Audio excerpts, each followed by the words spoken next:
o'zingga kengligi yer osmonchalik bo'lgan jannatni eslatgin. Bu dunyoda och qolasan, chorasiz qolasan, xafa bo'lasan, kasal bo'lasan, haqlaring poymol bo'ladi, zulm ko'rasan, shunda tushkunlikka tushib ketasan. Hayotdan zerikish paydo bo'ladi. Agar mana shunday holatga kelib qoladigan bo'lsang, birodar, Robbingning huzurida seni kutib turgan, sen uchun tayyorlab qo'ygan jannatni o'zingga eslat. Inshaalloh o'sha jannatga borasan. Mana shu e'tiqod bilan yashaydigan bo'lsang, ustingga kelayotgan, seni yuragini siqayotgan bu balolar, musibatlar hech narsa bo'lmay qoladi. Aqlli insonlar o'zlarini oxirat uchun ishlashadi. Chunki oxirat bu dunyodan ham yaxshiroq, ham boqiroq. Ahmoq odamlar bo'lsa, mana shu dunyoni o'zinigina o'zlariga qarorgoh deb bilishadi. Shu dunyo hayotini, huzur halovatini orzularining cho'qqisi deb biladi. Alloh taolo aytadi: "Bal tu'sirunal hayatad dunya val axiratu xoyrun va abqo." Yo'q, sizlar dunyoni ustun ko'rasizlar. Vaholanki oxirat ham yaxshiroq, ham boqiroq.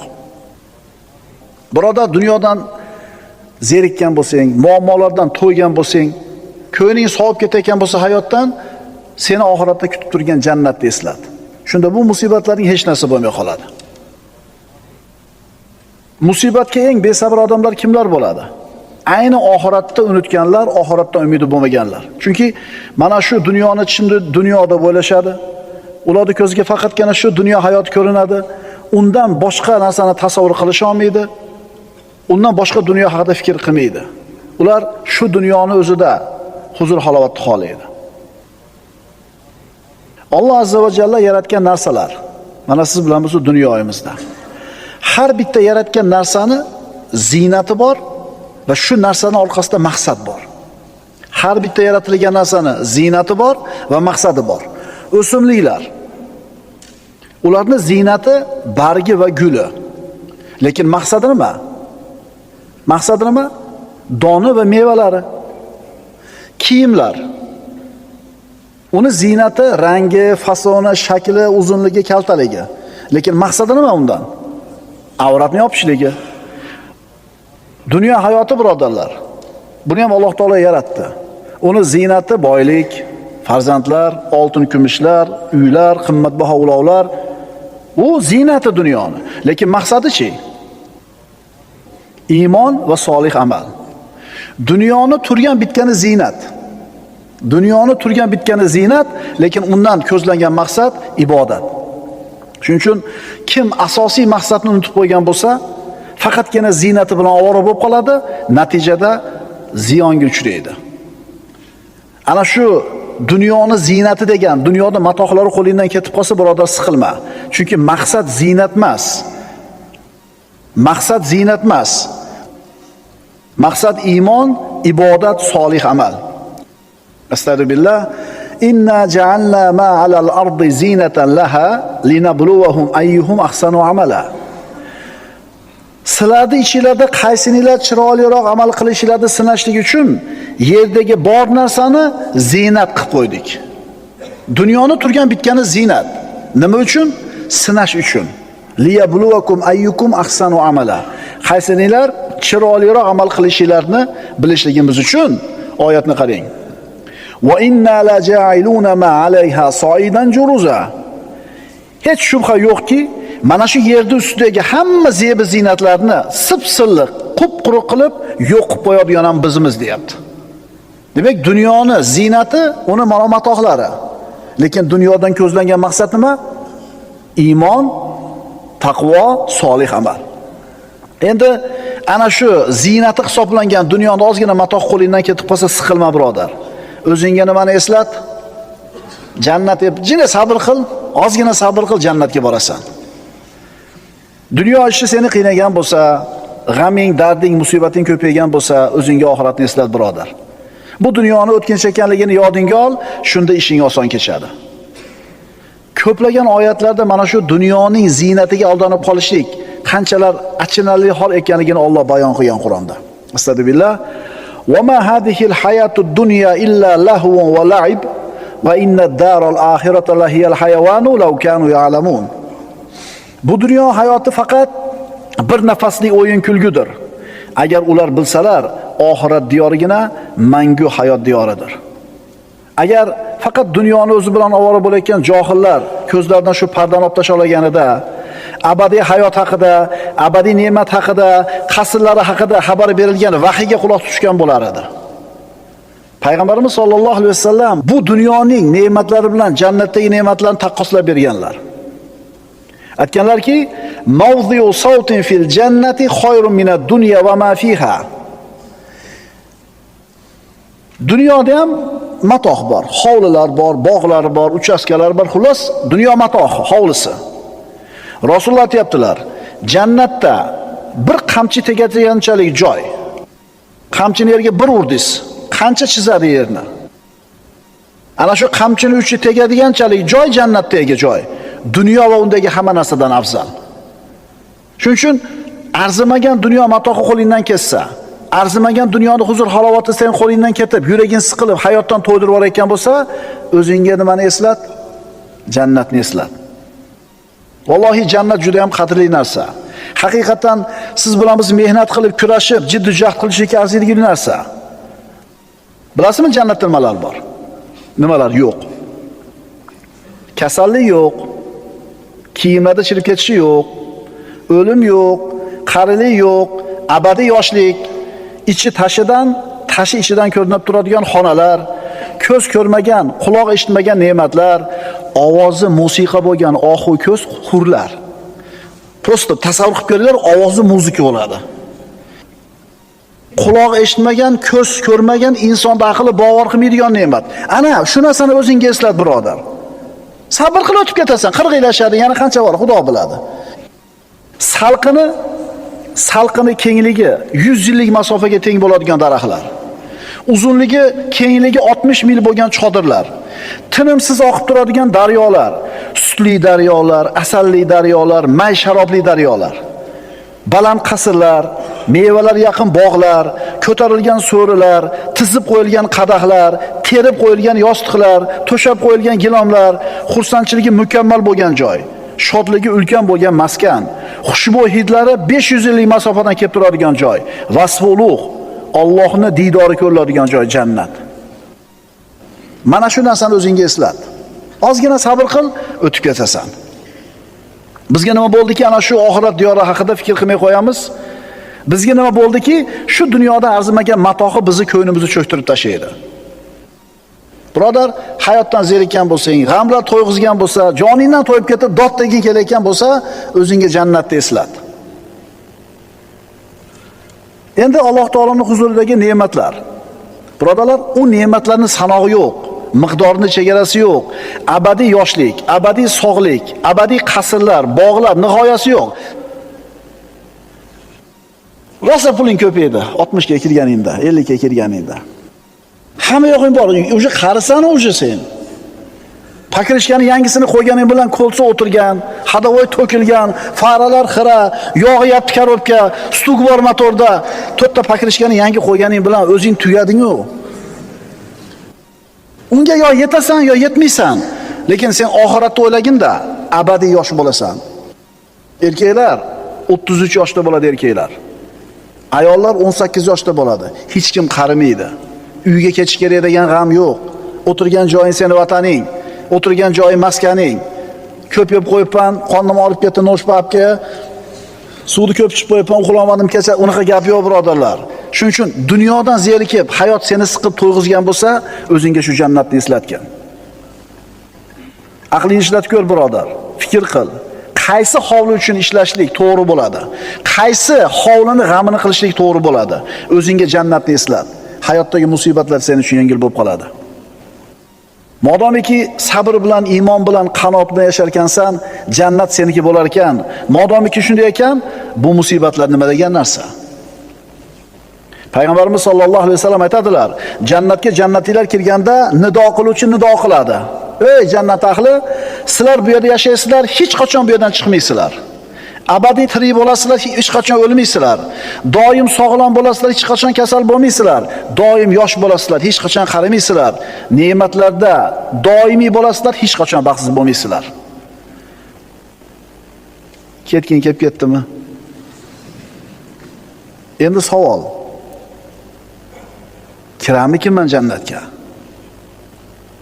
Ha, bu xavotir yaxshi xavotir. Chunki bu qo'rquv bo'lishligi kerak. Mo'min odam Allohning rahmatidan umid, azobidan qo'rquv degan ikkita qanot o'rtasida turadi, lekin mo'tadil ketadi. Jannatga kiramikinman? Men ham o'tarmikinman? Amallarim kifoya qilarmikin? Bu qo'rqishlik, bu tabiiy hol. Bu umid, qo'rquv bo'lishligi kerak. Nabiy sollallohu alayhi vasallam bir yosh yigitni o'lim arafasida kasal bo'layotganida kirib ko'rdilar. Ahvoling qanday bo'lyapti? Kayfa tajiduk deganida, ya Rasululloh, Allohning azobidan qo'rqyapman, lekin rahmatidan umid ham qilyapman dedi. Payg'ambarimiz aytdilar, kimning dunyodan chiqib ketayotgan holatida Allohning azobidan qo'rqishi va rahmatidan umid qilishi bor bo'ladigan bo'lsa, shu ikki narsa jamlansa, Alloh qo'rqanidan panoh berib, umid qilgan narsasi yetkazadi dedi. Kirasan inshaalloh birodar. Dunyoda iymon bilan o'tgin. Qo'lingdan kelgan solih amallarni qilgin. Kalima bilan chiqib olgin, inshaalloh jannatga kirasan. Ana shu jannatga kirishingni o'zingga eslatgin. Dunyo mushkulalari, muammolari seni siqib o'ldirmaydi. Alal-oqibat Robbil alaminning mehmonxonasiga, jannatga kirar ekansan, bu mashaqqatlar unutilib ketadi. Kambag'allikdan, kamchilikdan, tinkasi qurigan, musibatlarga uchrab ezilib ketgan banda o'zingga shu jannatni eslatgan. Dunyo hayoti bilan oxirat hayoti. Dunyoda eng huzur halovatni cho'qqisida yashagan, bironta mashaqqatli kun ko'rmagan odamni, kofir odamni 1000 yil yashagan deylik. Qiyomatga borganda jahannamga hukm bo'ldi, kofir edi. 1000 yil yashagan huzur halovatni cho'qqisida. Boyaga odamni jahannamga bir marta solib chiqariladi deyiladi hadislarda. Kuygan ko'mirdek qop-qora bo'lib chiqadi. Ko'mirdek qop-qora bo'lib chiqadi. Banda, yaxshi kun ko'rganmisan deydi. Haligi banda jahannamga bir marta tushib chiqib turib, yaralganimdan beri shu azobda men yaxshi kun ko'rmaganman deydi. Endi dunyoda eng qiyinchilik, mashaqqat hayotini ko'rgan, bironta bir yaxshi kun ko'rmagan mo'minni jannatga bir marta solib chiqarganda 14 kechalik to'lin oydek yorib chiqadi, yashnab. Banda, mashaqqatli kun ko'rganmisan bu hayotingda deydi. Yo'q, yaralgandan beri rohatdaman deydi. Shuning uchun birodar, o'sha jannatni o'zingga eslatgin-da, bu seni qiynayotgan muammolar, mushkulalar nima emas? Hech narsa emas. Bu hayotda dunyoni misoli, oxiratda hayotning misolini oldi. Nimaga o'xshaydi? Bir arqonni tasavvur qiling, nihoyasi yo'q. Boshi 10 santimetrga kraska surkab qo'yildi. Mana shu 10 santimetr joyi dunyo hayoti, arqonning qolgan qismi abadiy hayot. Hech qancha emas ekanmi? Ozgina sabr qilaylik. Abadiylik oldida 1000 yil yashasang ham hech narsa bo'lmay qoladi bu hayoting. Bu hayotda dunyo bir nafaslik o'yin kulgi xolos. Albatta Allohdan qo'rqadigan kishilar uchun oxirat diyori yaxshiroqdir. Aqlingizlarni yurgizmaysizlarmi deyapti Alloh. Payg'ambarimiz sollallohu alayhi vasallam aytadilar: "Law kanatid dunya ta'dilu indallohi janaha ba'uda ma saqa kafiran minha shurbata ma." Biz juda ham qadrli deb hisoblayotgan dunyo matohi, juda ham qimmat narsa, qadrli deb o'ylayotgan dunyo matohini payg'ambarimiz aytayaptilar. Agar bu dunyo ichidagi hamma ne'matlari, boyliklari Allohning nazdida chivinning qonatishchalik qadri bo'lganida, Allohga bu dunyoda qadri bo'lganida, kofirlarga bir xo'plam suv bermasdi bu dunyodan. Ya'ni bu dunyo ne'matidan bir xo'plam suvni ham bermagan bo'lar edi. Lekin bizning nazarimizda, johil odamlarning nazarida dunyo matohi katta narsaga o'xshab ko'rinar ekanda. Dunyosi katta bo'lsa, ha Alloh yaxshi ko'ribdi, shuning uchun beribdi deb o'ylaymiz. Dunyo unaqa siz bilan biz o'ylaganda qadrli narsa emas Allohning nazdida. Endi ana shu dunyoning qo'lingdan ketib qolsa siqilma. Unaqa qadrli narsa emas sen o'ylaganchalik. Oxiratni eslat, jannatni eslat, o'sha matoing qo'lingdan ketganiga kuymaysan.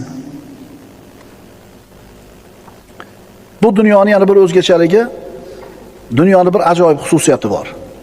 Nima demaysizlarmi? Tugaydi-da uchi. Bu dunyoning xususiyati shunaqa, tugaydi. Sen tugaysan. Agar dunyo tursa sen tugaysan.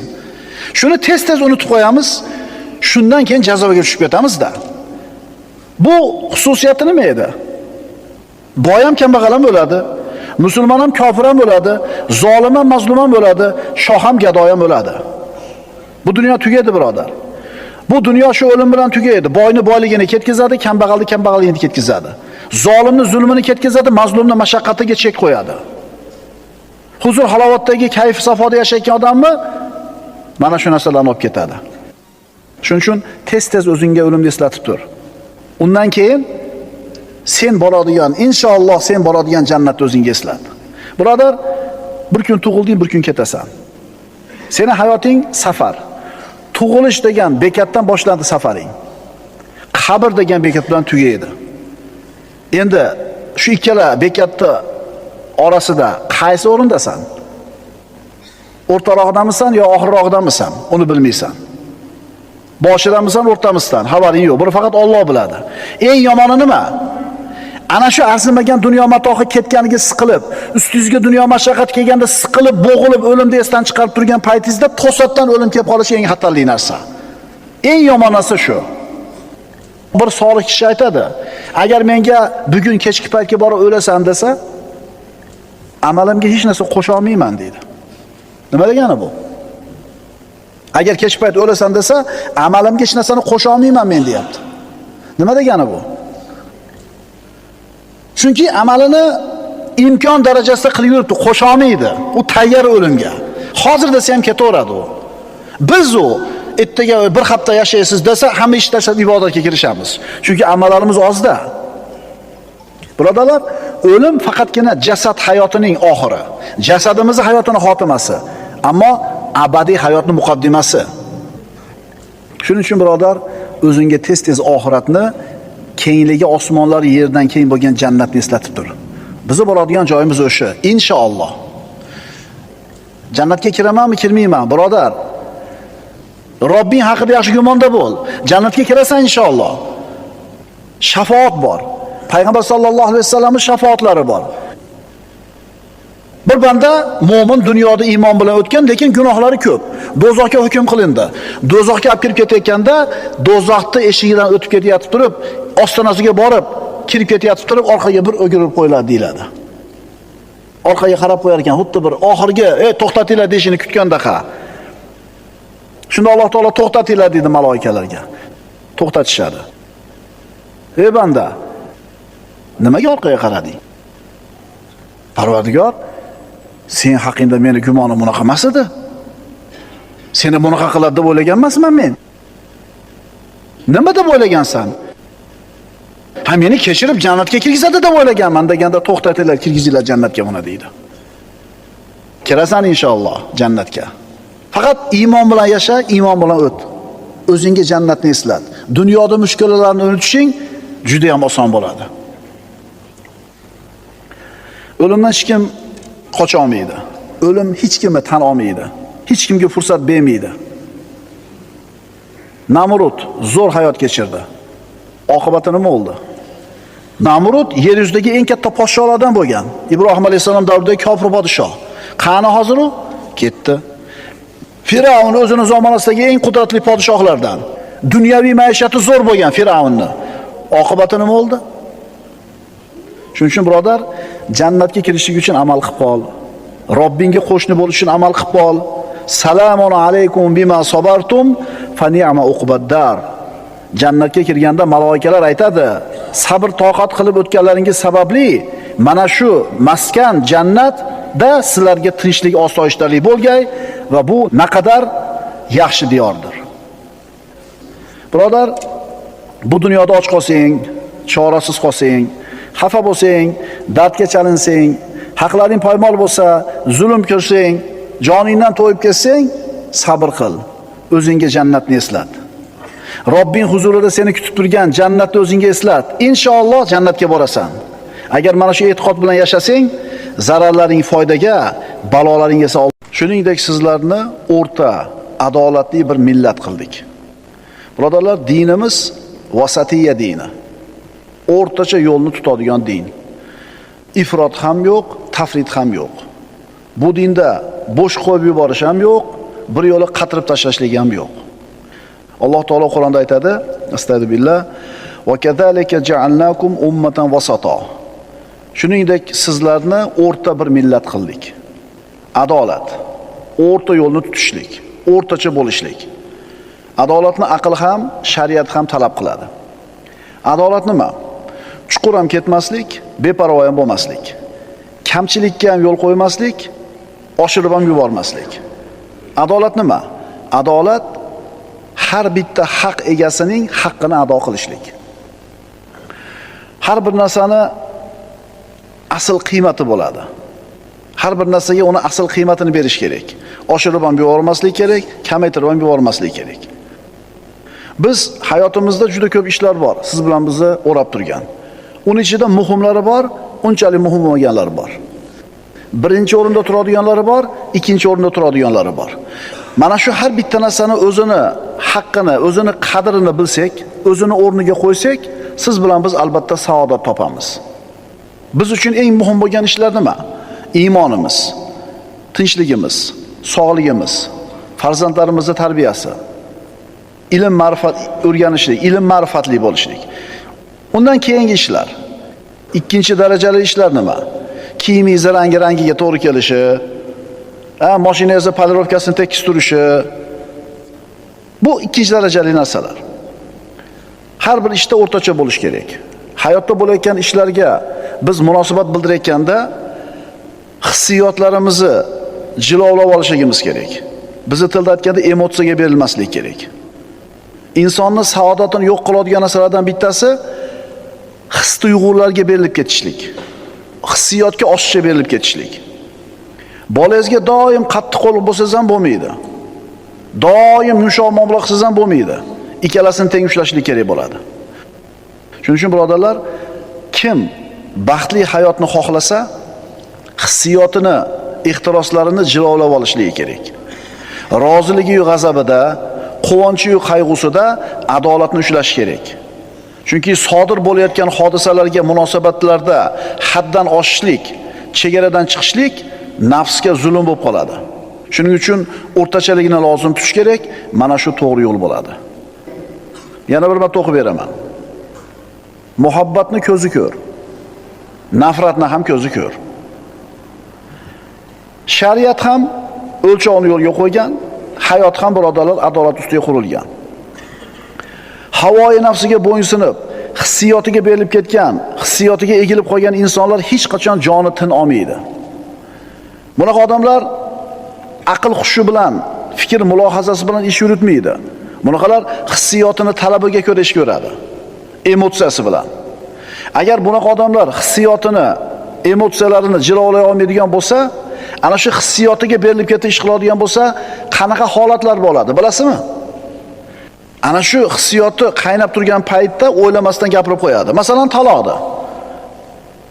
Jahli chiqqanda, g'azabi kelganda o'zini jilovlay olmadi-da, hissiyotga berildi, taloq dedi xotiniga. Endi ko'ring endi undan keyingi muammoni. U yoqqa borib so'radi, u yoqqa borib yo'l so'raydi, bu domlaga borib yo'l so'raydi, u qiladi, bu qiladi. O'sha paytda hissiyotingni ozgina jilovlab oladi, o'zini bosib oladi, o'zini ushlab oladi, shu muammo yo'q edi. Hissiyotini jilovlamasdan, o'rtacha yo'lda tuta olmasdan, shu hissiyotiga berilib ketgan odam qizishib ketgan paytda o'ziga kerak emas narsani shat sotib oladi. Yo bo'lmasam o'ziga kerak bo'lgan narsani shat sotib yuboradi. Shuning uchun hissiyotni jilovlashlik kerak. Shuning uchun aql bilan ish tutish kerak. Aql bilan ish tutish degani birodar, adolatni ushlash degani. Inson ikkita holatda o'zini tuta olmay qoladi. Oshiqcha xursand bo'lib ketganda va oshiqcha xafa bo'lib ketganda, oshiqcha g'azablanib ketgan paytda. Mana shu paytda hissiyoti alanga olib ketadi. Rasululloh sollallohu alayhi vasallam nima deganlar mana shu masalada? U zot aytganlar, men ikkita ahmoqona qichqirig'idan qaytarildim. Biri ne'mat kelganida, ikkinchisi musibat kelganida. Demak, mana shu ikkita holatda inson toyilib ketadi, hissiyotiga berilib ketadi. Xursand bo'lib ketganida saxovat tutib ketadi, ol senga deb o'radi. G'azabi kelganda yoki bir musibat kelgan paytda o'zini tuta olmay qoladi. Mana shu ikkita holatda inson o'zini jilovlay olsa, hayoti juda ham osuda kechadi. Bir insonni Alloh taolo temperamentli qilgan, jahli tez chiqib ketadi, qaynab, sanasiga loppat yonib ketadi. Kimdir sovuqqon, qizishmaydi, spokojniy turadi. Buni ishi zo'r. Ammo ajrda mononiki ko'proq agar o'zini bosib olsa. Chunki tabiatiga teskari ish qilyapti-da. O'zingni bosib ol deydi-yu, ha? Hovliqib kelganingizda to'xta, o'zingni bosib ol. O'zingni o'tir, chuqur nafas ol. Ungacha sana. O'zingni bosib ol, o'zingga endi gapir. Payg'ambarimiz aytadilar, haqiqiy sabr ilk zarbada bo'ladi. Xursandchilik kelganda bitta zarba, o'zingizni tutib oling. Musibat, qiyinchilik kelganda yana bitta zarba, o'zingizni tutib oling. Shu ikkalasidan bittasi ustunga kelganda o'zingni jilovlab olishing kerak, birodar. Katta xursandchilik kelgan vaqtda o'zini tutib oladigan kishi bor. Katta musibat duchor bo'lgan paytda o'zini yo'qotib qo'ymaydigan kishi bor. Mana shu odamlar barqarorlik martabasiga yetadi. Mana shu odamlar nafsidan g'olib bo'lish baxtiga erishadi. Demak, saodatga erishadi. Alloh taolo insonni ojiz qilib yaratdi. Va jazavaga tushib turishligini xabarini berdi. Agar insonga boylik, xursandchilik, mansab, martaba yetsa, baxilligi tutib pishiq bo'lib ketadi. Agar musibat kelib qolsa, besabr bo'lib jazavaga tushib ketadi. Astagfirullah. Innal insana xuliqa halu'a. Idza massahu ash-sharru jazu'a va idza massahu al-khayru manu'a illa al-musallin. Siz bilan bizni yaratgan Parvardigorimiz bizni tabiatimiz nima ekanligini, biz nima ekanligimizni bayon qilyapti bizga. Dar haqiqat inson betoqat qilib yaratilgandir. Qachon unga yomonlik yetib qolsa, u o'ta besabrlik qilguvchidir. Qachon unga yaxshilik yetsa, o'ta man qiluvchi baxildir. Illal musallin. Faqat namozxonlar bunaqa bo'lmaydi. Namozxonlar o'zini bosib oladi. Boyib ketganda ham bir xil, kambag'al bo'lib ketganda ham bir xil. Xursand bo'lib ketganda ham haddidan oshmaydi, qo'rqib ketganda ham tushkunlikka tushmaydi. Bunaqa namozxon odamlar farovon kuniga shukr keltiradi, musibatli kuniga sabr qiladi. Ikkala holatda ham bir xil turadi. Endi hissiyotini jilovlayolmagan odamlarchi? Bunaqa odamlar hayajonga beriladi, mashaqqatga duch kelib qolsa, tezda holi xarob bo'lib qoladi, siqilaveradi, uyqusini yo'qotadi. G'azablangan kishi o'zini tuyg'usini bosa olmay qoladi, baqir-chaqir qiladi, atrofdagilardan alamini oladi. Shu paytda ichida yashirinib turgan yomon kamchiliklarni ko'rsatib qo'yadi. Xursandchilik paytida o'zini jilovlay olmagan odam yengiltay bo'lib qoladi. O'zini tuta olmay qoladi, natijada qadri tushib ketadi. Jon bor joyda janjal bor degandek, odamlar orasida albatta kelishmovchiliklar sodir bo'lib turadi. Bu bor narsa. Agar ana shunday holatda o'zingni jilovlay olmaydigan bo'lsang, adolatli bo'la olmaydigan bo'lsang, vasatiy bo'la olmaydigan bo'lsang, ahvoling nima bo'ladi? Odamlar o'rtasida munosabatlar buzilib qoladi. Ya'ni oshning bilan, do'sting bilan, qo'shning bilan ozgina bir orozlashib qolasan-da, shunda hissiyotingni jilovlay olmagan bo'lsang, o'sha qo'shningni, oshningni yoki do'stingni faqatgina yomonini gapirib yuradigan bo'lib qolasan. Avvalgi qilgan ulfatchilik, avvalgi o'rtadagi mehr muhabbat, qadr qiymat degan narsani shart ko'zni yumasanda hammasini unutib tashlaysan. Bir-birini ayblashni boshlaysan, fazilatni o'chirasan.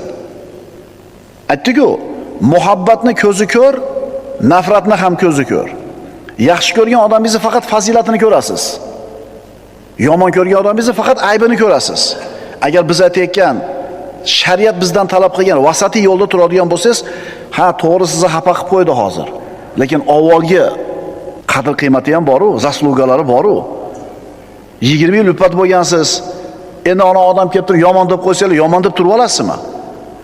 Endi qarang, siz bilan 30 yil muomala qilib turib, 20 yil muomala qilib turib, bir oyda siz yomon ko'rishni boshladimi? Yomonlashni boshladimi?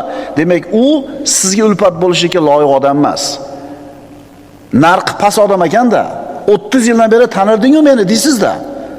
Kelib bir oy yomonlab qo'ysalar, yomon deyaptimi?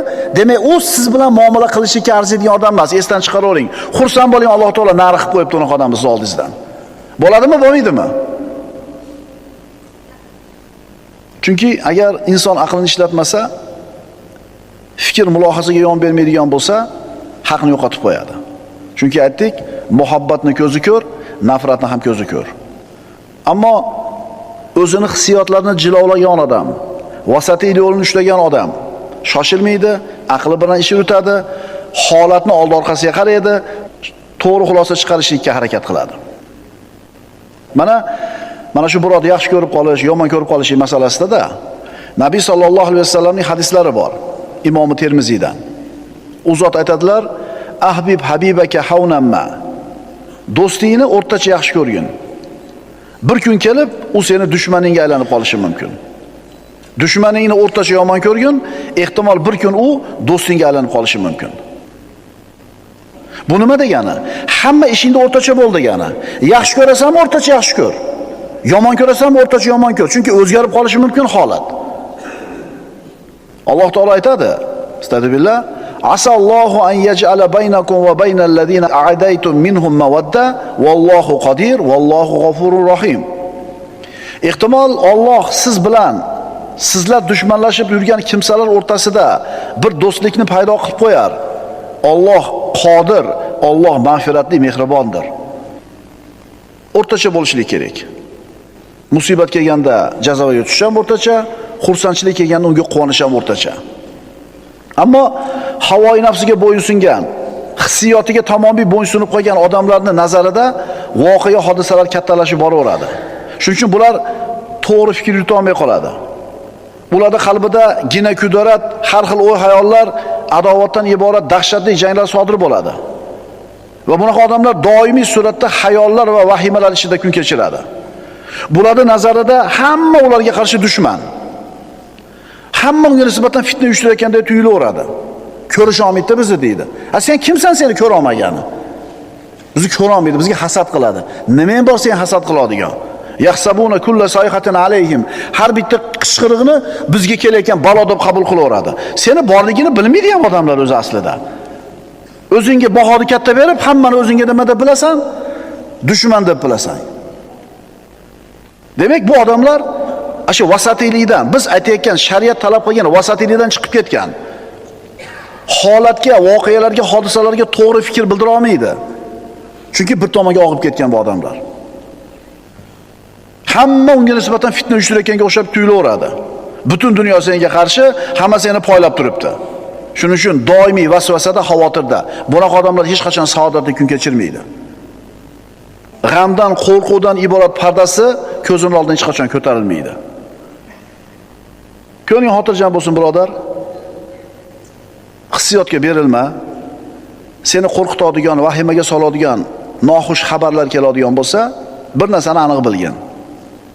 Tavrotda shunday yozilgan: Aktsaru ma yuxof la yakun.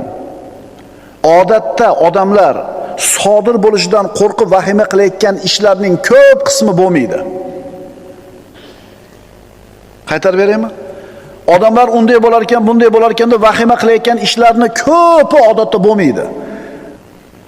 Inson ustiga vahimali xabar kelsa, ustiga qo'rquv kelsa, yo xursandchilik xabari kelsa, yaxshilik kelsa, o'zini jilovlab olishni bilish kerak. Hissiyotga berilmaslik kerak. Chunki hissiyotga berilgan odam, emotsiyaga berilgan odam musibatga tushib qoladi. Xursand bo'lib ketganda ham xatoga yo'l qo'yib qo'yadi, qattiq qo'rqib ketganda ham xatoga yo'l qo'yib qo'yadi. Demak, odamlar vahima qilayotgan ishlarni ko'pi odatda quruq vahima, quruq gap bo'lib chiqadi xolos. Bundan tashqari, birodar, sen sodir bo'lishdan qo'rqayotgan hodisani avvaldan taxmin qilding, shunga o'zingni tayyorlab olish imkoniyating bor. Shunday bo'lsa, nima bo'pti-da? Ketadiganmiz, yarim pulimga kuyaman ekan dedi-da, o'zini psixologik tayyorlab olishga imkoniyati bor. Agar shunda seni qalbingni ezib tashlaydigan voqea sodir bo'lmasdan avval ruhiy ezilishdan qutulasan. Ya'ni kasal bo'lmasdan turib azobga qolib ketmaysan, o't yonmay turib kuyib ketmaysan. Manaqa bo'lar ekan dedi-da, o'zini tuta olmayapti. Hali bo'lgani yo'q, o'sha tugayapti bu. Mana pulimga kuyaman ekan, mana problema bo'lar ekan deb turib, hali problema bo'lmasdan turib musibatga tushib bo'ldi. Shuning uchun, birodar, har bir narsaga o'zini bahosini ber. Har bir narsani o'zini holicha bahola. Voqealarni, hodisalarni, muammolarni kattalashtirib yuborma. Adolatli bo'l, haqsizlik qilma. Hissiyotlarini va tuyg'ularni boshqara oladigan, har narsani adolat tarozisiga solib, har narsani o'z o'rniga qo'ya olgan kishigina haqni ko'ra oladi. Sen kelishidan qo'rqayotgan, vahima qilayotgan narsa hali sodir bo'lmadi. Shuning uchun qo'g'rilmay tur. Ehtimol u narsa bo'lmas. Ehtimol bo'lsa ham sen o'ylaganchalik og'ir kechmas. Suvni ko'rmasdan turib etigini yechmay tur. Ko'prik yetmasdan turib o'tishga harakat qilmay tur. O'zingni bosib ol, hissiyotga berilmagan. Chunki ko'p vahima uydirmalarning haqiqati asosi bo'lmaydi. Kim baxtli hayotni xohlasa, hissiyot va ixtiroslarni jilovlab olish kerak. Roziligi va g'azabida, quvonchi va qayg'usida adolatni ushlash kerak. Chunki sodir bo'layotgan hodisalarga munosabat bildirishda haddan oshishlik va chegaradan chiqishlik nafsga zulm bo'lib qoladi. Shuning uchun o'rtachalikni lozim tutgin birodar, mana shu to'g'ri yo'l bo'ladi. Saodatning 29-sababi va kazalika ja'alnakum ummatan wasata. Shuningdek sizlarni o'rta, adolatli bir millat qildik. Har bitta ishimizda adolat bo'lsin. Biz o'ngga ham, choqqa ham og'maylik. Ifrot ham, tafrit ham bo'lmasin. O'rta yo'lda ushlaylik. Kim baxtli hayotni xohlasa, hissiyotlarini va ixtiroslarini jilovlab olishligi kerak. Rozi bo'lganda ham, g'azablanganda ham, xursand bo'lganda ham, qayg'uga tushganda ham o'rtacha turish kerak, adolatni ushlashlik kerak. Chunki hayotimizda sodir bo'layotgan hodisalarga munosabat bildirayotganimizda haddimizdan oshib ketsak, biz o'zimizga o'zimiz zulm qilib qo'ygan bo'lamiz. Hissiyotlarga berilib ketmaslik, Allohga ishlarini topshirgan, Allohga ishini tavakkul qilgan banda hayotda beli tolmay yashaydi. Lillahil masalul a'la. Banda ishlarning oqibati haqida yaxshi gumonda bo'lsa, har bir ishida Allohga suyansa, nimaga erishadi? Allohning himoyasiga, homiyligiga, rioyasiga, qo'llashiga va madadiga. Va man yatawakkal alallohi fa huwa hasbuhu. Kim Allohga suyansa, bu odamning hamma ishi Allohning qo'lida. Ibrohim alayhisalom juda ham katta o'tni to'plab gulxan yoqishdi. Ibrohim alayhisalomning oyoq qo'lini bog'lab o'tga uloqtirishdi. Havoda uchib ketyapti. Shunda Jibril alayhisalom keldida, "Alaka haja ya Ibrohim? Ibrohim, menga bir hojatingiz bormi?" "Ha, ushlab qoling" demadi. U sekundlarda bo'lyapti bu ish. Havoda gaplashyapti buni. Uchib ketyapti, hozir yarim sekundda tushadi o'tga. Sizgami dedi. Sizga hojatim yo'q. Robbimga hojatim bor, ammo Robbimga aytishni hojati yo'q dedi. Hasbunallohu va ni'mal vakil dedi Ibrohim alayhisalom. Alloh taolo dedi, "Qulna ya naru kuni bardan va salaman ala Ibrohim." Ey o't, Ibrohimga sovuq va salomat bo'ling dedi. Nima uchun? Hasbunallohu va ni'mal vakil degan uchun. Mushriklar payg'ambarimiz sollallohu alayhi vasallamni va sahobalarni qo'rqitib odam yuborishdi. Katta qo'shin ustinglarga to'planib kelyapti.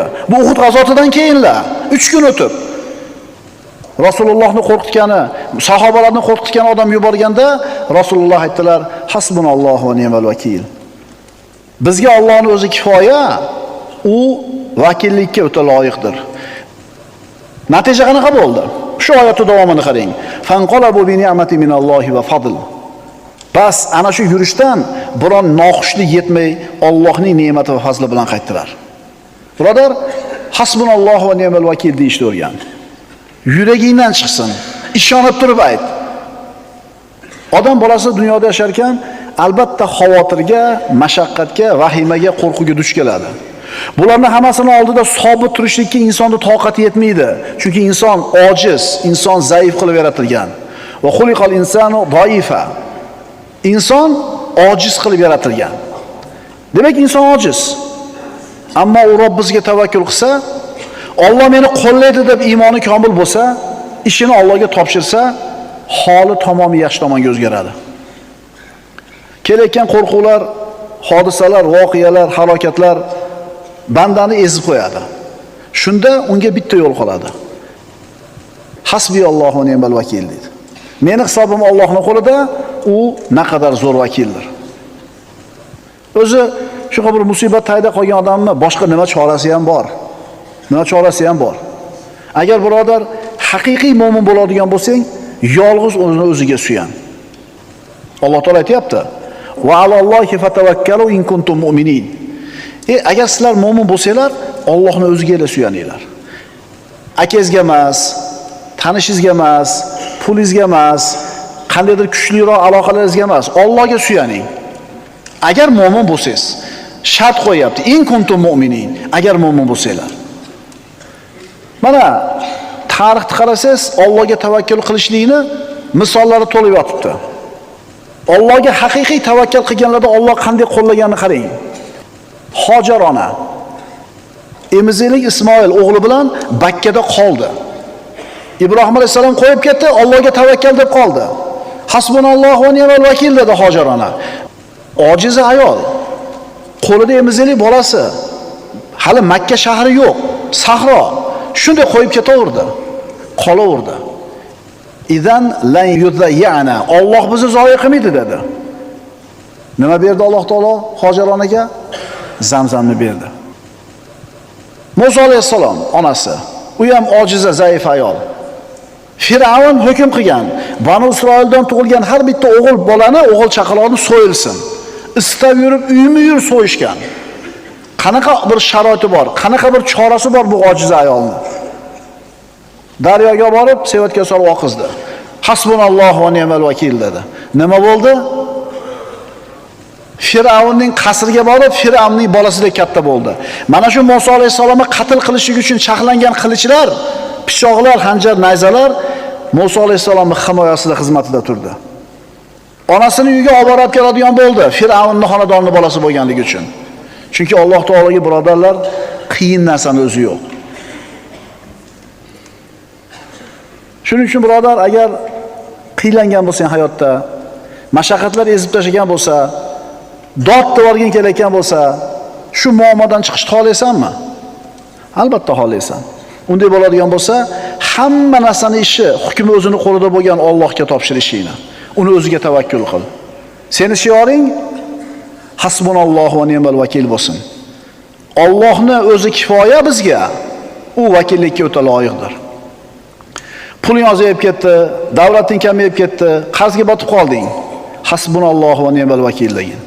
Ishing yurishmayapti, qayoqqa borsang eshiklar yopiq, hasbunallohu va ni'mal vakil degin. Dushmanlarda xavotir ko'payib ketdi, taqdir, tuhmatlar ko'payib ketdi, hasbunallohu va ni'mal vakil degin. Robbimiz o'zi bizga kifoya va u naqadar yaxshi vakildir. Shaytoniy hiylalar, shaytoniy hujumlar ustingga bostirib kelib qolsa, hasbunallohu va ni'mal vakil degin. Chunki shaytonning hiylasi Allohga tavakkal qilgan bandalarga o'tmaydi. Qaytarib aytaman, Allohga haqiqiy tavakkal qilgan odamga shaytonning makr hiylalari o'tmaydi. Astagfirullah. Inna ibadi laysa laka alayhim sultonun va kafa bi robbika vakila. Mening iymon e'tiqodli bandalarim ustiga esa sen uchun hech qanday saltanat hukmronlik bo'lmas. Parvardigoringning o'zi yetarli qo'riqlovchidir. Iblis Odam alayhisalomga sajda qilishidan bosh tortdi. Jannatdan quvildi, la'natni oldi va Alloh taolodan qiyomatgacha o'lmaslikka izn so'radi. Alloh izn berdi. Iblis nima dedi? Endi mana shu odamni deb turib la'nati bo'ldi, mana shu odamni deb turib jannatdan quvildimmi? Endi men buni zurriyotini hammasini to'g'ri yo'ldan adashtiraman dedi. Oldidan orqasidan kelaman, o'ngidan so'lidan kelaman, ustidan ostidan kelib juda ko'pchiligini adashtiraman, juda ko'pchiligi seni to'g'ri yo'lingda bo'lmaganligini ko'rasan dedi. Alloh taolo nima dedi? Meni e'tiqodli iymonli bandalarim ustida senga hech qanday hukmronlik yo'q dedi. Shuning uchun hasbiyallohu va ni'mal vakil degan narsa qalbingdan chiqsin. Rostakamiga Allohga tavakkul qil, shaytonning makr hiylalari ham senga zarar qilmaydi. Va man yatawakkal alallohi fa huwa hasbuhu. Kim Allohga tavakkul qilsa, Allohning o'zi yetarlidir. Qarangda, bir muammoingiz bor. Bu yoqqa yurdingiz, bu yoqqa yurdingiz, eplolmayapsiz. Shunda bir siz ishongan, sizga yaxshilikni ravo ko'radigan, gapiga javob beradigan, seryozni odam, bo'ldi men qilib beraman, ketavering dedi. Bo'ldi, ketavering, men to'lab qo'yman ishingizni dedi. Biz aytganda ishonchli odam, omonatdor odam, gapiga javob beradi. U haligi har xil qalanqasaq emas va sizga yaxshilikni ravo ko'radi. Bo'ldi, ketavering, to'lab qo'yman, xotirjam uxlavering desa, bitta odam sizga ishingizni hal qilib beraman desa, uje nima bo'lib qolasiz? Xotirjam bo'lib qolasiz. Ha, o'lib qolishi mumkin, fe'li aynib qolishi mumkin, u mansabidan ketib qolishi mumkin. Bitta shunaqa ojiz banda ishingni men to'g'rilab beraman desa, xotirjam bo'lasiz-ku. Hamma ish o'zini qo'lida bo'lgan Alloh ishingni menga topshir, o'zim bitkizib beraman desa, ishona olmaysizmi? Bizning muammoimiz shunda-da. Mana Ubay ibn Ka'b roziyallohu anhu hadisini o'qidik, zikr haqidagi darsimizda. Ya Rasululloh dedi. Bir kunda qiladigan duolarimni qanchasi sizga salovatga aylantirib qo'yay? Qancha ko'p bo'lsa o'zingga yaxshi dedilar Rasululloh. Duolarimni 3 dan birini sizga salovatga aylantirib qo'yaymi? Qancha ko'p bo'lsa o'zingga shuncha yaxshi. Yarmini sizga salovatga aylantirib qo'yaymi duolarimni? Qancha ko'p bo'lsa o'zingga yaxshi. Imom Termiziydan bu hadis. Unday bo'ladigan bo'lsa, hamma duolarim sizga salovatga aylanadi dedi. Faqat sizga salovat aytaman dedi. Rasululloh aytdilar, unday bo'lsa gunohlaring mag'firat qilinib, g'amlaring hal bo'lar ekan-da dedilar. O'sha darsda o'tganimizdan beri salovat tinmasdan aytayotganlar, qo'l ko'tarib qo'yamiz. Bu darsda qatnashganlarda endi. Bir 10 tadan ko'proq odam o'tiradi darsda. Ajlar ishdan olmayapti-da qolganlar. Qanday? Salovat aytsanglar problema hal bo'lib ketadimi? Mana masalan hozir ish yurishmayapti. Undan ko'ra bitamta ish bergani yaxshi emasmi? Masalan qarzim bor. To'g'risi salovat aytib o'tirsam, endi seniki ijobat bo'lmaydi. Mana kam deganda 400 ta 500 ta odam masala eshityapti-ku kunda kelib. Qarang bir 50 ta odam yo'qda, 10 tadan bitta odam qo'l ko'tara olmayapti. Endi ayb kimda ekan? Hayotda osuda, xotirjam, sakinat bilan yashamayotganingizga sabab nima ekan? Ishonmayapsiz, birodar. Qanday? Prosta salovat aytsa hal bo'ladimi? Bilmadim. Unda gunohlaring mag'firat bo'lib, g'amlaring hal bo'lar ekan-da deyaptilar Rasululloh. Tilingiz bekor qoldi, salovat ayting-da. Ayting-da. Ishona olmaysiz-da. O'shuning uchun aytyapmiz, haqiqiy tavakkal qilganga beriladi bu narsa, hammaga emas. Modomiki hayotni beradigan ham, oladigan ham Allohning o'zi ekan. Rizqni berib, man qiladigan ham o'zi ekan. Endi nima uchun boshqalardan qo'rqib, boshqalardan umid qilasan, birodar? Nimaga qo'rqasan birodardan?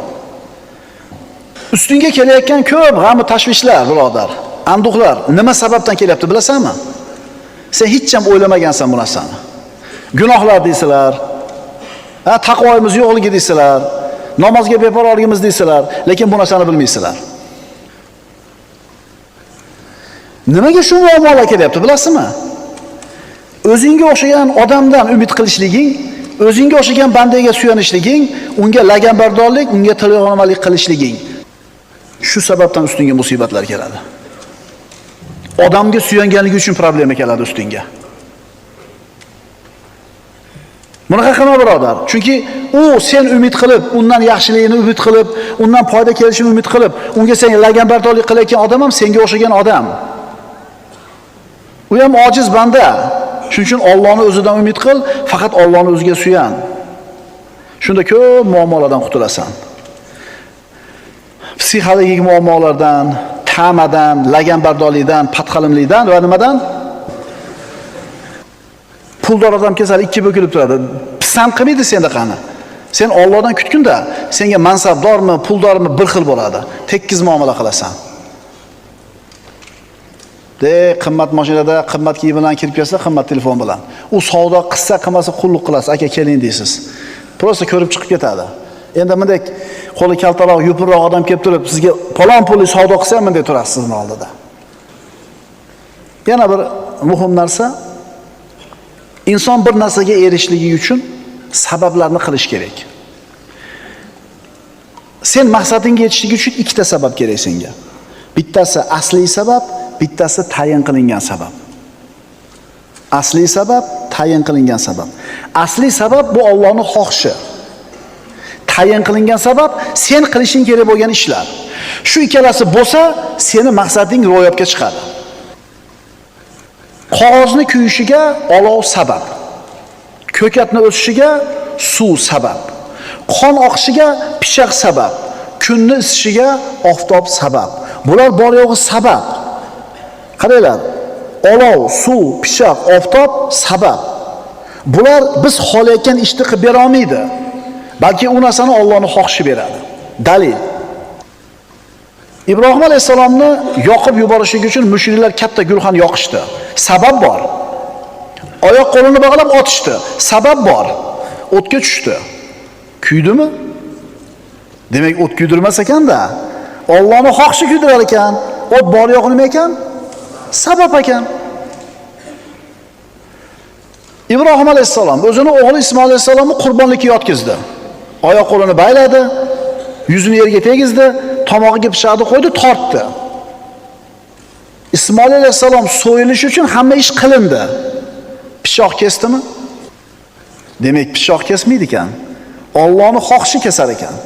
Pichoq bor yo'q nima ekan? Sabab ekan. Yunus alayhisalom qavm u kishini halok qilishlik uchun dengizga irg'itishdi kemadan. Baliq yutib olib tushib ketdi dengiz tagiga.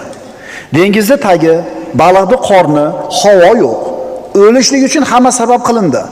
Yunus alayhisalom o'ldimi? Demak, havoni yo'qligi o'ldirmas ekan. Havoni yo'qligi faqat sabab ekan. Kim o'ldirar ekan? Allohning xohishi o'ldirar ekan. Musa alayhisalom Misrdan ana shu 600 ming yahudi bilan chiqdi, qochib. Dengizning oldiga keldi. Orqadan Firavun qo'shini bilan yetib keldi, qirib yuborishlik uchun. Agar yetib kelsa, haqiqatan qirib tashlaydi. Lekin kim xohlasa qirib tashlaydi ular? Kimni xohishi bilan bu ishga qodir bo'ladi? Lekin Alloh xohlamadi buni. Aksincha shu zolimlarni o'zini halok qilishini xohladi. Bironta odam yerdan bitta tosh olib Firavunni qo'shiniga otgani yo'q, Banu Isroil ishidan. Ular hech narsa qilmadi. Endi Allohning xohishi bo'ludi, dengiz o'zi cho'ktirib qo'ydi. Tushunarli birodarlar, pichoq kesmaydi. O't kuydirmaydi. Suv cho'ktirmaydi. Alloh qiladi bularni. Siz bilan biz qilayotgan ishimiz bor yo'g'i sabab. Firavunning halok bo'lishiga alohida e'tibor bering birodar. Bu qissada bandalar qilish kerak bo'lgan bitta sabab yo'q. Alloh xoladi, tamom bo'laverdi. Ibrohim alayhisalomni odamlar o'tga tashashdi, sababni qildi. Ismoil alayhisalomni tomog'iga pichoq tortildi, inson sababni qildi. Yunus alayhisalomni tashlashdi. Bularning hammasida sabab bo'lib turib bo'lmadi. Sababni qilsa ham bo'lmadi natija. Ammo Firavun ishida sabab bo'lmasa ham bo'ldi. Kim aytgani bo'lar ekan? Kim aytgani bo'lar ekan? So'raylar kattalardan. Bolam bezillamadi, Xudo aytgani bo'ladi deydi. Shuning uchun birodar, xotirjam bo'l. Biroq qo'rqitsa qo'rqib ketma. Biroq yaxshi narsani va'da qilsa ishib ketma. Ular hech narsa qila olmaydi.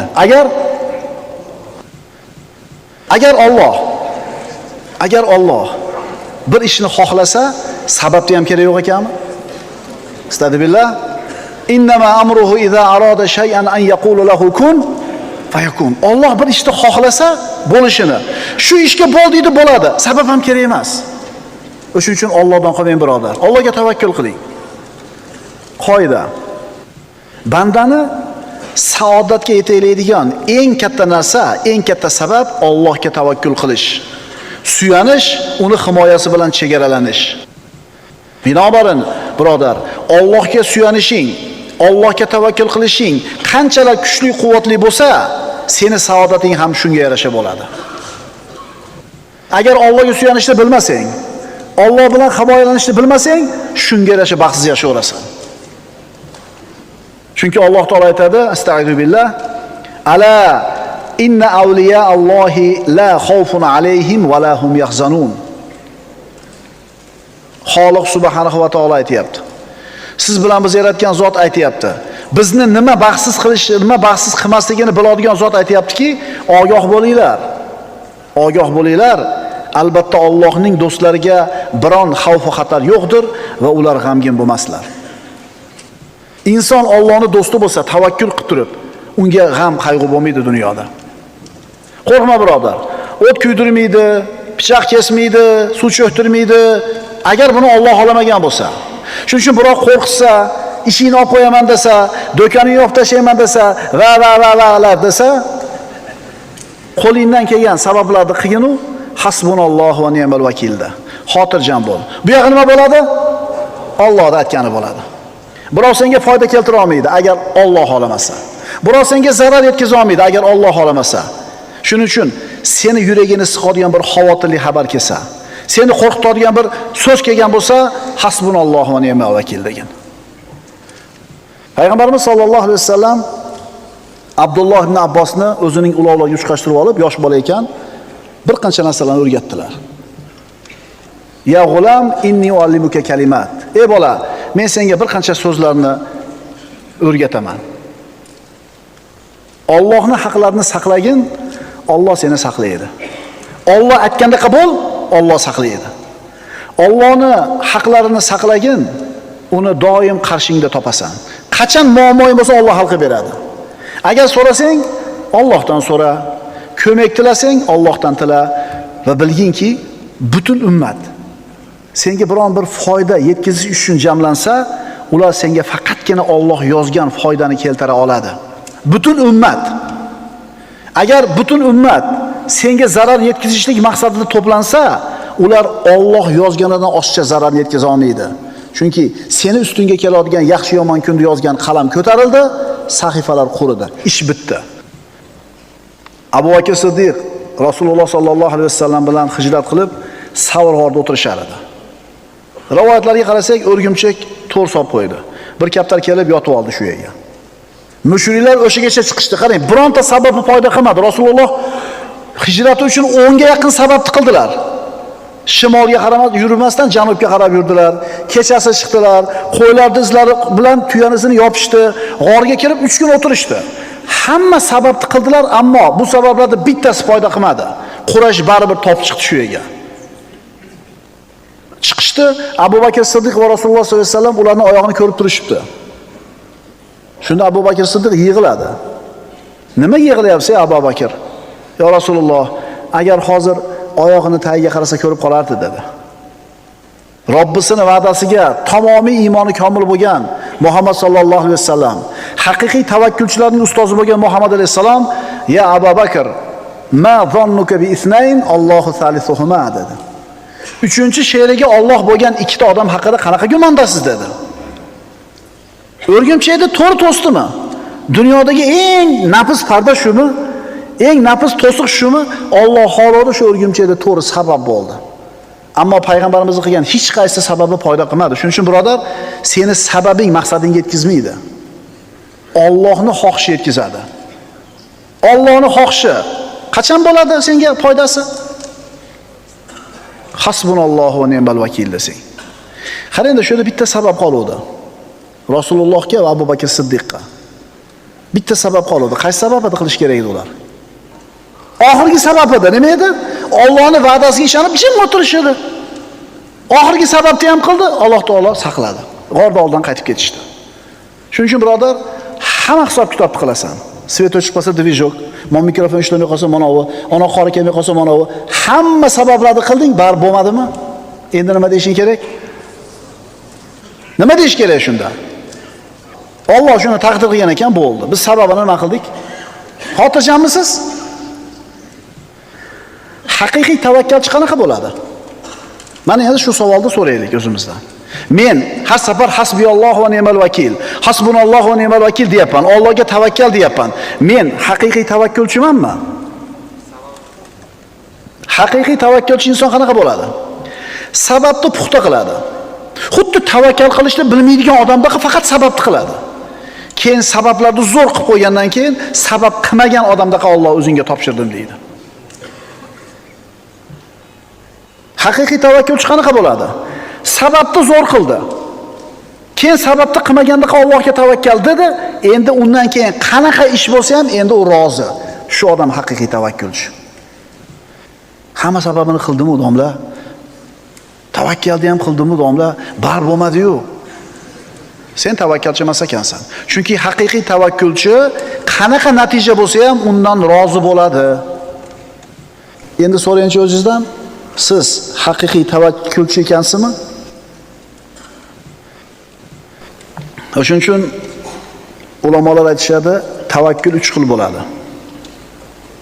Birinchisi shikoyat qilmaslik. Ikkinchisi rozilik, uchinchisi muhabbat. Birinchisi shikoyat qilmaslik. Bu sabr darajasi deyiladi. Zohid insonlar sabr qiladi, shikoyat qilmaydi. Ikkinchisi rozilik. Bu Allohning taqsimiga, Allohning bergan kuniga rozilik. Bu sodiqlarning tavakkuli. Uchinchisi muhabbat. Allohning qilgan ishini yaxshi ko'rish, garchi sizga yoqmaydigan ish bo'lsa ham. Bu anbiyolarning tavakkuli. Tavakkulning birinchisi shikoyat qilmaslik, ikkinchisi rozi bo'lish, uchinchisi yaxshi ko'rish. Endi tavakkulning samaralari. Mana endi nima bor bizga tavakkal qilsak, birodarlar? Birinchidan Allohning muhabbati bor. Innalloha yuhibbul mutawakkilin. Alloh tavakkulchilarni yaxshi ko'radi. Agar Alloh seni yaxshi ko'rgan bo'lsa, yutdi ikki dunyoda. Keyingi foydasi, rizqing keng bo'ladi. Hozir 99% odamni g'ami shu pul topishda, to'g'rimi?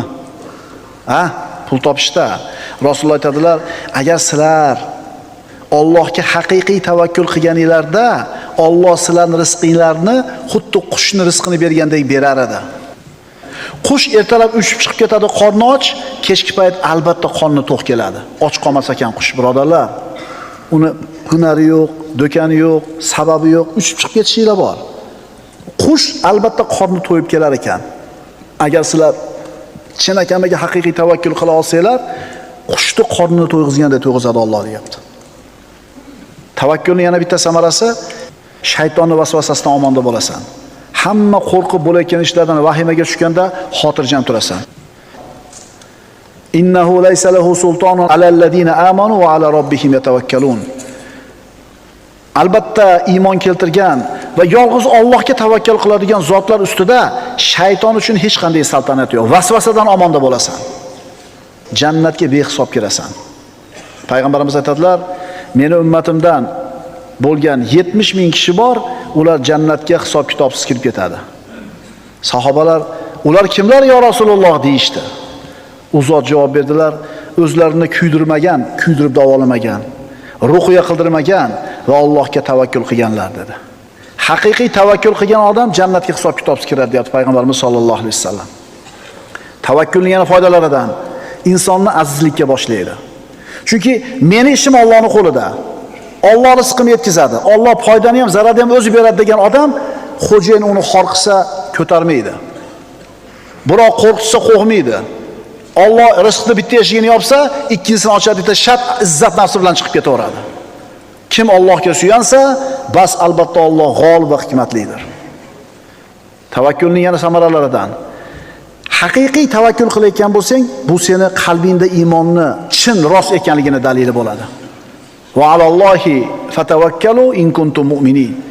Agar sizlar haqiqiy mu'min bo'ladigan bo'lsanglar, Allohga tavakkal qilinglar. Tavakkulning samaralaridan ishingni tuzatadi, ahvolingni o'nglaydi, fitnalardan, musibatlardan to'sadi. Haqiqiy tavakkul qilishlik, birodar, duolarning ijobati bo'lishining sababi. Haqiqiy tavakkul qilishlik maqsadingga olib boradi. Haqiqiy tavakkul qilishlik seni ikki dunyoda saodatli qiladi. Ana shu tavakkulga Imom Buxoriyda keltirgan bir hadisni hikoyasini aytib beraman. Rasululloh aytadilar, Banu Isroildan bo'lgan bir kishi boshqa bir Banu Isroillik kishidan 1000 dinor qarz oldi. Qarz olayotganda qarzni berayotgan guvoh keltir dedi. Hali qarz olayotgan Allohning o'zi guvoh dedi. To'g'ri ayting dedi. Menga kafil keltir dedi. Allohning o'zi kafil dedi. To'g'ri ayting dedi.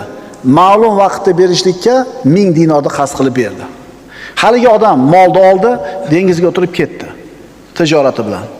Pul berish kerak bo'lgan vaqt kelgan paytda 1000 dinorni oldida dengizni bo'yiga keldi. Bo'yiga odam tomonga ketadigan kema bo'lsa berib yuboraman deb. Lekin kema bo'lmadi. Shunda nima qildi? Bir katta yog'ochni oldi, ishini o'ydi, dinorlarni soldi, yamadi, dengizga uloqtirdi. Nima dedi? Parvardigor, o'zing bilasan, palonchidan 1000 dinorni qarz olganman. Kafil keltir deganida seni kafil deganman. Seni kafilligingga rozi bo'ldi. Guvoh keltir dedi. Allohning guvohligi yetadi dedim, unga ham rozi bo'ldi. Men pulni jo'natgani kema qidirdim, ammo topmadim. Mana endi mana yog'ochning ichidagi pul senga omonat. Dedi, dengizga tashlab qaytib ketdi. Allohga o'ziga tavakkal qildi, 1000 dinorni yog'ochga solib dengizga tashlab yubordi. Va'dalashilgan vaqt keldi, haligi pulni bergan haqdor dengizni bo'yiga chiqib turibdi, kelishini kutib. Kema yo'q. Bir payt g'ola sohilga chiqib qoldi. Haligini ko'rdida, o'tin bo'lar, yaqarmada olib borib turib, yorug'ning ichidan tillash chiqdi. Haligi odamga yozgan maktubi ham chiqdi. Endi nariga odam keyinroq yana boshqa 1000 dinorni olib turib, qarzi to'lagani keldida uchradi haligi odamga. Men sizga vaqtida haqingizni beraman deb kema istab chiquvdim, bo'lmadi. Mana endi ko'tarib keldim deganda, seni yuborgan omonatingni Alloh yetkazdi menga dedi. Haligi 1000 dinorni olib, qo'lidagi bilan qaytib ketaverdi. Yog'ochning ichida omonati keldi. Nima uchun keldi? Nima qiluvdi? Bandani saodatga yetaklaydigan eng katta narsa, eng katta sabab Allohga tavakkul qilish. Unga suyanish, uni himoyasi bilan chegaralanish. Binobarin Allohga suyanishi va tavakkul qilishi qanchalar quvvatli bo'lsa, bandaning saodati ham shunga yarasha bo'ladi. Ala inna awliya Allohi la xawfun alayhim va lahum yahzanun. Ogoh bo'lingiz kim? Albatta Allohning do'stlariga biron xavf va xatar yo'qdir va ular g'amgin bo'lmaslar. Dunyoda g'amgin bo'lmaysan, birodar. Dunyoda mahzun bo'lib yashamaysan, o'kinmaysan, g'amgin bo'lmaysan agar Allohga haqiqiy tavakkul qilsang. Qo'rqma, birodar. O't kuydirmaydi, pichoq kesmaydi, suv cho'ktirmaydi. Agar buni Alloh xohlamasa. Biroq qo'rqitsa, ishingni olib qo'yaman desa, do'koningni olib tashlayman desa, bularga parvo qilma. Qo'lingdan kelgan sababni qilginda hasbunallohu va ni'mal vakil degan. Bu yog'i nima bo'ladi? Alloh aytgani bo'ladi. Biroq senga foyda keltira olmaydi agar Alloh xohlamasa. Biroq senga zarar keltira olmaydi agar Alloh xohlamasa. Shuning uchun sen ustingga qo'rquv xavotir kelsa, hasbunallohu va ni'mal vakil degan. Va man yatawakkal alallohi fa huwa hasbuhu. Kim Allohga tavakkul qilsa, bas Allohning o'zi unga yetarlidir. Saodatning 28-sababi hasbunallohu va ni'mal vakil. Bizga Allohning o'zi kifoya va u